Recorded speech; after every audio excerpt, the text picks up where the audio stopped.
O texto que eu gostaria que nós pudéssemos compartilhar com os irmãos está em Ezequiel, capítulo 37, a partir do verso 1. Ezequiel, capítulo 37. Se você tem a sua Bíblia aí, abra a sua Bíblia. Diz assim a palavra do Senhor: a mão do Senhor estava sobre mim, e por seu espírito ele me levou a um vale cheio de ossos. Ele me levou de um lado para o outro, e pude ver que era enorme o número de ossos no vale, e que os ossos estavam muito secos. Ele me perguntou: filho do homem, estes ossos poderão tornar a viver? Eu respondi: ó soberano Senhor, só tu o sabes. Então ele me disse: profetize a estes ossos e diga-lhes: ossos secos, ouçam a palavra do Senhor. Assim diz o soberano Senhor a estes ossos: farei um espírito entrar em vocês, e vocês terão vida. Porei tendões em vocês, e farei aparecer carne sobre vocês, e os cobrirei com pele. Porei um espírito em vocês, e vocês terão vida. Então vocês saberão que eu sou Deus, que eu sou o Senhor. E eu profetizei conforme a ordem recebida. Enquanto profetizava, houve um barulho, um som de chocalho, e os ossos se juntaram, osso com osso. Olhei, e os ossos foram cobertos de tendões e de carne, e depois de pele. Mas não havia espírito neles. A seguir ele me disse: profetize ao espírito, profetize, filho do homem.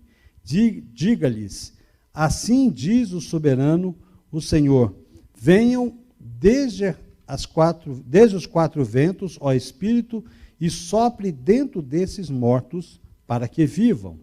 Profetizei conforme a ordem recebida, e o Espírito entrou neles, e eles receberam vida e se puseram em pé. Era um exército enorme. Então ele me disse: filho do homem, esses ossos são toda a nação de Israel. Eles dizem: nossos ossos se secaram e a nossa esperança desvaneceu-se. Fomos exterminados. Por isso, profetize e diga-lhes: assim diz o soberano Senhor: ó meu povo, vou abrir os meus túmulos e fazê-los sair. Trarei vocês de volta à terra de Israel, e quando eu abrir os seus túmulos e os fizer sair, vocês, o meu povo, saberão que eu sou o Senhor.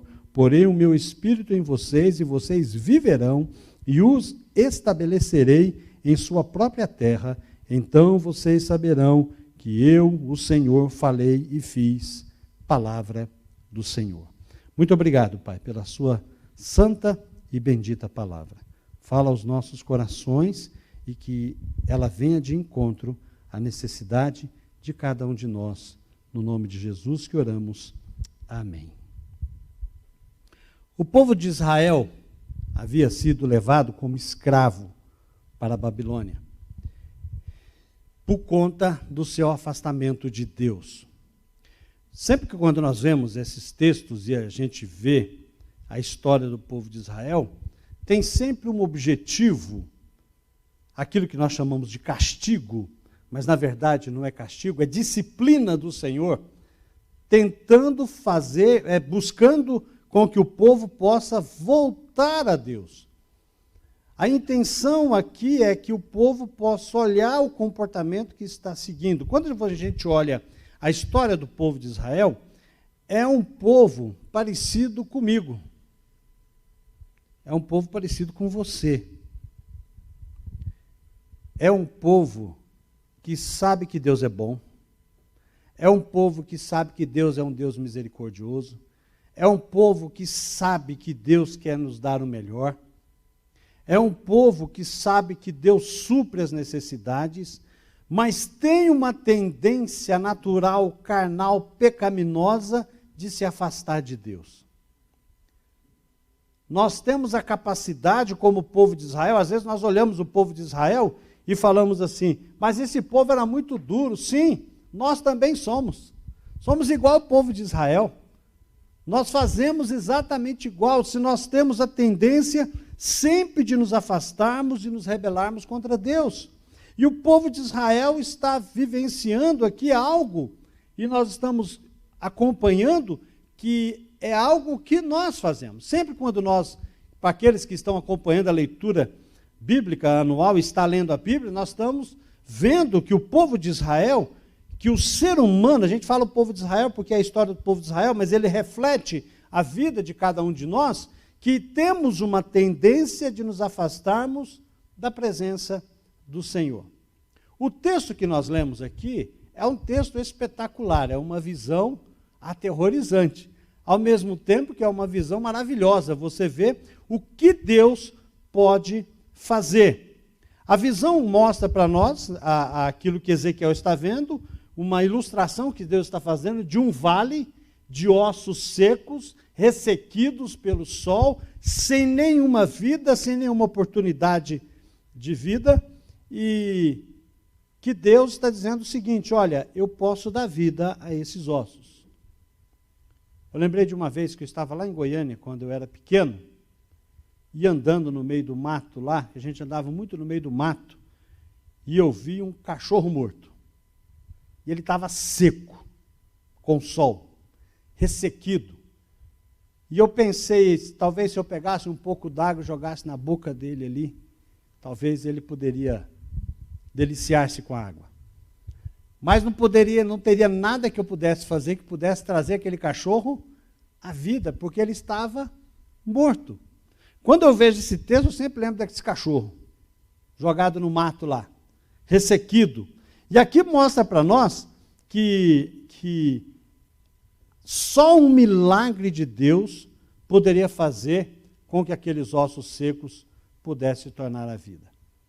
E o que Deus está dizendo aqui é que Ele pode fazer isso. Deus pode restaurar a vida de qualquer pessoa que busca a Ele. O problema é que nós estamos numa condição carnal da nossa vida, que nós estamos suscetíveis ao pecado e podemos errar, podemos pecar, e o pecado nos afasta de Deus, nos distancia de Deus. E é exatamente isso que o povo de Israel quer. O povo de Israel não estava querendo mais buscar a Deus. Se você ler lá no capítulo 20 de Ezequiel, e lá no capítulo 2 também de Jeremias, você vai observar, e claro, os outros capítulos e os textos anteriores dos outros livros, você vai olhar que o povo de Israel tem um coração duro. Deus levantava um profeta, Deus levantava um juiz, ele vinha, apontava o erro, o povo ia, matava esse sacerdote, esse juiz, não queria saber da palavra de Deus. Em Ezequiel capítulo 20, verso 32, eles dizem o seguinte: queremos ser como as nações, como os povos do mundo, que servem a madeira e a pedra, mas o que vocês têm em mente jamais acontecerá. O que o povo de Israel queria, na verdade, é o seguinte: olha, eu quero fazer o que eu quiser fazer. Se eu quiser adorar outro Deus, eu vou adorar. Se eu quiser buscar um Deus de pedra, eu quero buscar. Se eu quiser adorar um Deus de madeira, eu vou fazê-lo. Ora, mas Deus vai então fazer o quê? Olha, isso não vai acontecer com vocês. Eu vou levar vocês para o deserto. Eu vou fazer vocês viverem uma vida de seguidão. Eu vou matar vocês. Mas vocês não vão fazer isso. E Deus, então, vai escolher um lugar inesperado para revelar uma verdade profunda para cada um de nós. É que nós podemos buscar a Deus, e Deus tem a capacidade de nos amar, perdoar e restaurar e ressuscitar, se preciso for, aquilo que está morto. Aqui nós temos alguns pontos que eu gostaria de destacar para vocês. O mesmo povo de Deus pode viver dias de sequidão espiritual. Eu posso viver e você pode viver. E o que causa? Veja só o que diz o verso 11. Filho do homem, esses ossos são toda a nação de Israel. Eles dizem: os nossos ossos se secaram e a nossa esperança se foi. Fomos exterminados. Sabe o que acontece quando uma pessoa se afasta de Deus? Ela fica numa depressão profunda. Estou dizendo para crentes. Estou dizendo que gente que conhece a Deus e que tem a promessa de Deus para viver uma vida santa, uma vida de comunhão com Ele, e não vive. Essa pessoa, quando não vive a vontade do Senhor, ela se deprime, ela se entristece, ela perde o contato com Deus, ela começa a se envolver com coisas de outro mundo, deste mundo, e esquece as coisas de Deus. Por quê? Porque a vida de sequidão, aquela tristeza profunda, aquele vazio, aquele momento em que você vê que você não tem nada em si para dar a Deus, isso é por causa da ausência de intimidade com Deus. Quando nós não temos intimidade com Deus, há em nós uma fome de Deus, há em nós sede de Deus. O homem, naturalmente, tem fome e sede de Deus. Há um vazio dentro do indivíduo quando ele não se volta para Deus. E nós, que somos crentes, que temos Jesus como Salvador e Senhor, quando nós perdemos essa intimidade com Deus, o nosso coração se entristece, o nosso coração desfalece. Perdemos a intimidade com Deus, e quando nós perdemos a intimidade com Deus, a gente começa a trazer outras coisas para tentar preencher isso dentro de nós. E outras coisas vêm enchendo e vêm se colocando no lugar das coisas de Deus. Por exemplo, você vê que o texto de Ezequiel vai dizer, no capítulo 20, verso 32, que o povo está buscando outros deuses. Nós vamos buscar aquelas pessoas que servem a madeira, que servem as pedras, significa o quê? Que servem aos ídolos, idolatria. Quando você perde a comunhão com Deus, quando você perde a intimidade com Deus, a primeira coisa que acontece é você colocar outra coisa no lugar de Deus. E seja o que for. Eu não estou dizendo que o crente vai se dobrar diante de uma imagem e falar, não, talvez não. Não literalmente, mas vai colocar outra coisa no lugar de Deus. Coloca talvez o trabalho no lugar de Deus. Talvez coloque a família no lugar de Deus. Talvez coloque o seu divertimento pessoal, a sua vontade do coração no lugar de Deus. E isso faz com que isso tome o lugar de Deus. E quando isso toma o lugar de Deus, mostra para nós mesmos a sequidão que está o nosso coração, a sequidão que está o nosso espírito. A sequidão vem por conta de feridas no coração, mágoas, talvez um padecimento moral em nós pode denotar o afastamento de Deus, angústia, tristeza, por nada. Nós precisamos observar que o dia de sequidão também vem por conta de ausência de perdão. Talvez pessoas que não são capazes de pedir perdão, pessoas que não são capazes de perdoar, talvez a questão atual que nós estamos vivendo traz em nosso coração uma angústia, uma tristeza. Mas eu tenho ficado, no começo dessa pandemia, muito angustiado. Porque a gente está sofrendo duas pandemias. Uma do coronavírus e uma da política. Há uma polarização de um lado para o outro. E eu comecei a me envolver nisso, e isso começou a fazer com que o meu coração ficasse entristecido. E quando o coração da gente fica entristecido, a gente fica preocupado, a gente começa a ficar revoltado. Quando a gente começa a ficar revoltado, a gente começa a ficar irado. Quando a gente começa a ficar irado, aí você começa a pecar. Porque a nossa ira está baseada, sabe aonde? Na vingança. A ira de Deus é santa. A ira de Deus está baseada no amor e na misericórdia dele. A nossa não. A nossa é na vingança. Por isso que eu resolvi não assistir mais jornal. E não fazer mais comentário político. Porque isso faz com que o meu coração fique cada vez mais amargurado. O importante, então, agora é confiar em Deus, descansar em Deus, porque é Deus quem cuida de nós. Então, quando nós nos aproximamos de Deus, a gente começa a olhar aquilo que realmente importa para nós.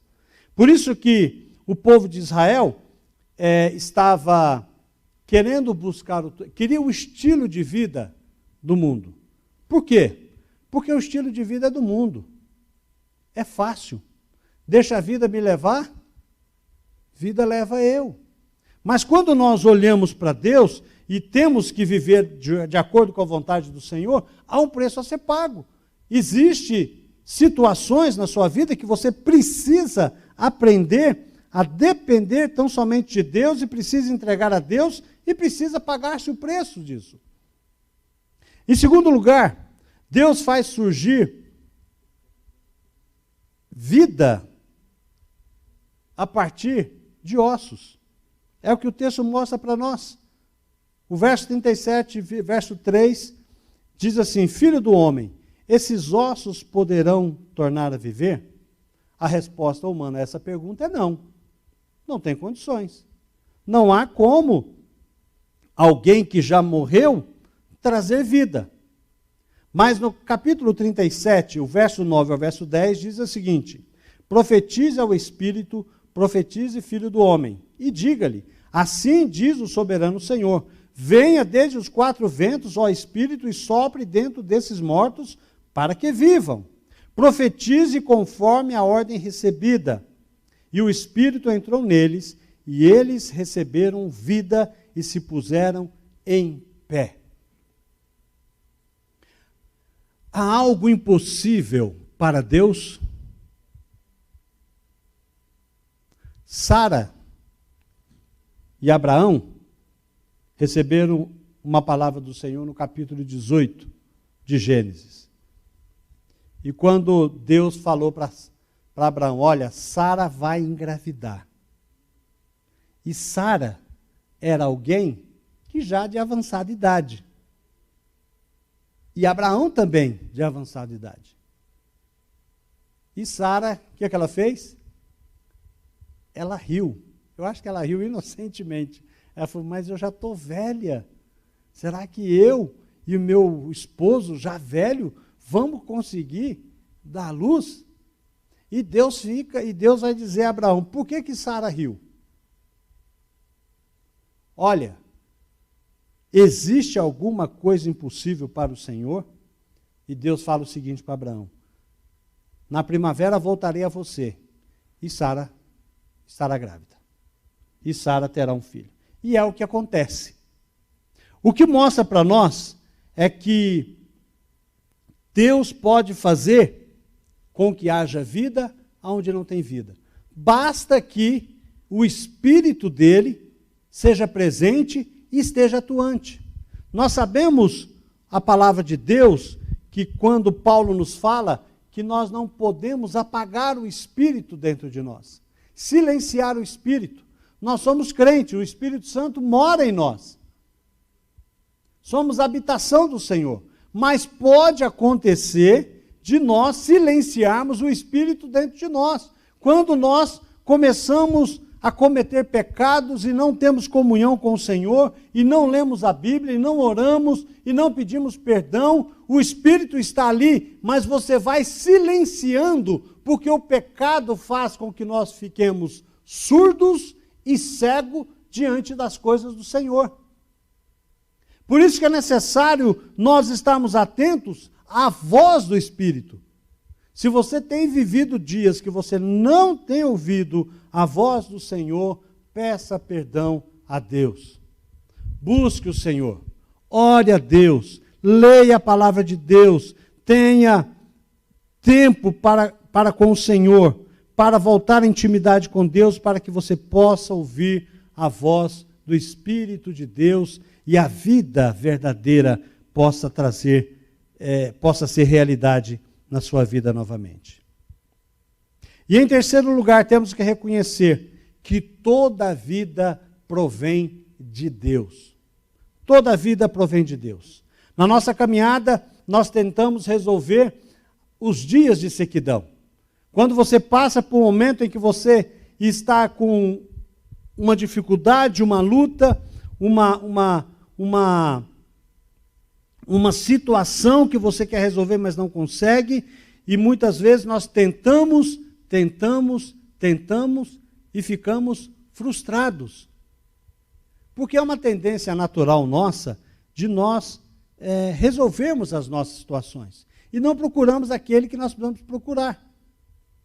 Nós temos algumas tendências quando nós temos crises. A primeira é reclamar, murmurar. A segunda é tentar resolver. Como? Eu vou lá no Tiago, porque o Tiago vai resolver o meu problema. Eu vou lá no Bola, porque o Bola vai resolver o meu problema. E eu vou procurando situações e pessoas que possam resolver o meu problema. Mas por mais que as pessoas sejam boas e queiram me ajudar, muitas vezes ela não pode me ajudar. Porque o meu problema está, muitas vezes, atrelado a uma situação do meu coração. E se eu quero que os meus problemas sejam resolvidos, eu preciso buscar a Deus. Você tem a história de Saul, que todos nós conhecemos bem. Por que Saul foi rejeitado por Deus? Saul foi rejeitado por Deus porque ele não quis ouvir a voz de Deus. Saul foi rejeitado por Deus porque no momento em que ele deveria buscar a Deus, ele buscou uma médium, ele buscou uma cartomante, ele buscou uma adivinho, alguém que poderia talvez resolver a sua situação, uma adivinhadora. Mas veja só, em 1 Crônicas, capítulo 10, verso 3, diz assim: assim morreu Saul, por causa da transgressão que cometeu contra o Senhor, por causa da palavra do Senhor, a qual não havia guardado, a qual ele não havia guardado, e também porque buscou a adivinhadora para a consultar. Nós queremos resolver os nossos problemas buscando pessoas que não podem resolver os nossos problemas. Nós precisamos ter uma realidade no nosso coração e na nossa mente. Toda vida provém de Deus. O que significa isso? Toda resposta que nós queremos sobre as questões das nossas vidas está na palavra de Deus. Todas. Qualquer área da nossa vida, é Deus quem poderá trazer a resposta para nós. Só Deus, como nós lemos no texto de Ezequiel, só Deus pode dar vida a ossos secos. Salmo 32, verso 3 e verso 5 diz assim: quando eu guardei silêncio, envelheceram os meus ossos pelo meu bramido em todo dia, porque dia e noite a tua mão pesava sobre mim. O meu humor se tornou em sequidão de estio.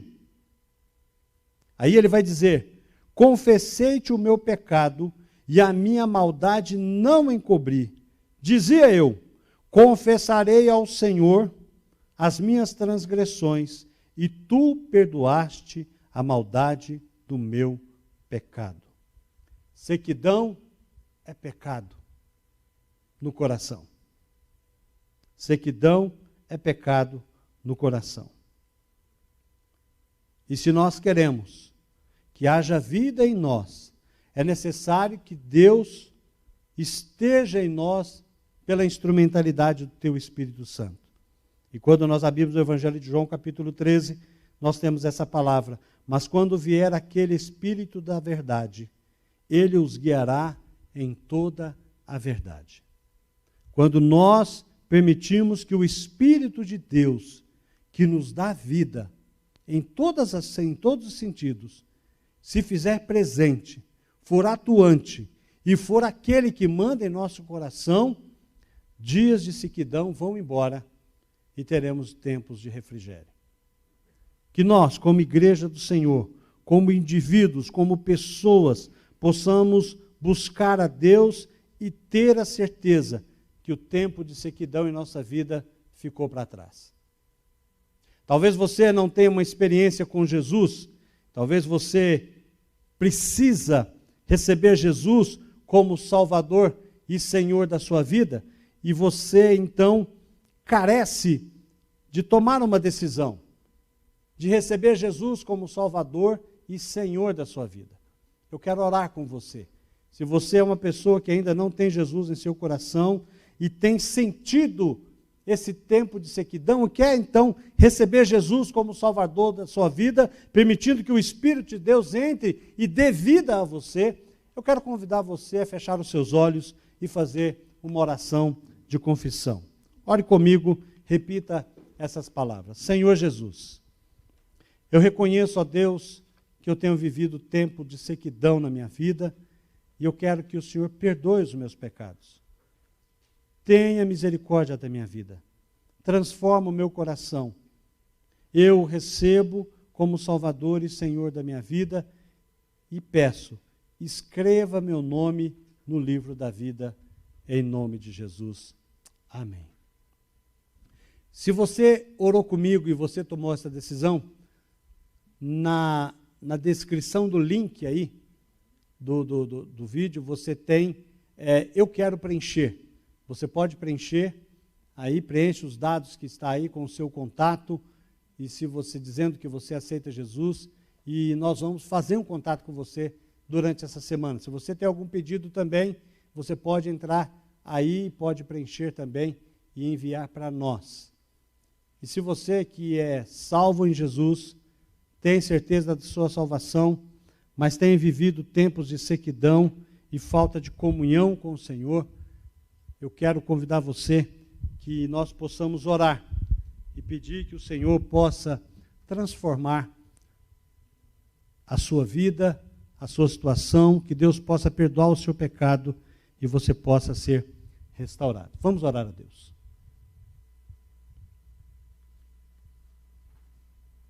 Graças e paz, irmãos. Oremos. Senhor, obrigado, Pai, por estarmos aqui na sua presença, por tudo o que o Senhor faz por nós, Pai. Porque Tu és o Deus do impossível, Pai. A palavra que foi ministrada aqui, Pai, que o Senhor possa cada dia mais fortalecer a nossa fé, Pai, para que possamos superar todas as nossas dificuldades, Pai. Para que nós cada dia mais estejamos próximos a Ti, Pai. Muito obrigado por tudo, Pai. Que o Senhor também tenha misericórdia, perdão, Pai, porque somos falhos. É que eu te peço e agradeço em nome de Jesus. Amém.